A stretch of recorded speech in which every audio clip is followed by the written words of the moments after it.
Pourquoi ne pleut-il presque jamais dans le désert? La pluie provient des nuages qui se forment au-dessus de la mer et sont amenés vers la terre par le vent. Mais s'ils sont bloqués par des hautes montagnes, ils ne parviennent jamais de l'autre côté. C'est ainsi que se sont formés certains déserts. D'autres se trouvent au milieu des continents, trop éloignés de la mer pour être arrosés. Qu'était autrefois le plus grand désert du monde? C'était un endroit humide. Le désert du Sahara s'étend sur une grande partie de l'Afrique du Nord. Mesurant 15 fois la surface de la France, il est constitué de dunes de sable ou de roches et de cailloux. On y trouve quelques oasis autour des sources d'eau douce. On a retrouvé des os d'animaux et des peintures sur des roches, prouvant qu'il y a 6000 ans, le Sahara était verdoyant. Des bœufs, par exemple, y broutaient l'herbe. Où se trouve le désert le plus aride du monde? Au Chili. Il se nomme l'Atacama.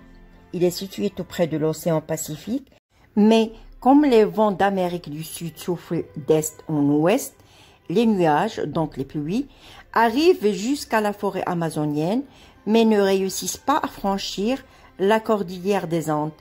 Ce désert est si sec qu'on y retrouve des corps momifiés datant de plusieurs millénaires. Les déserts sont-ils toujours chauds?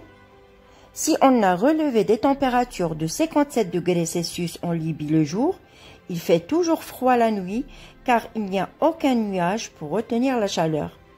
Par exemple, dans l'Atacama, en Amérique du Sud, les températures fluctuent de 30 degrés Celsius le jour à 0 degrés Celsius la nuit.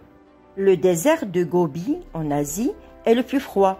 En été, il peut y faire 40 degrés Celsius, mais moins 40 degrés Celsius en hiver. Trouve-t-on de l'eau dans le désert? Par exemple, les cactus possèdent des tiges épaisses gorgées d'eau. La surface réduite de leurs feuilles, les épines, évite l'évaporation de l'eau sous le soleil ardent.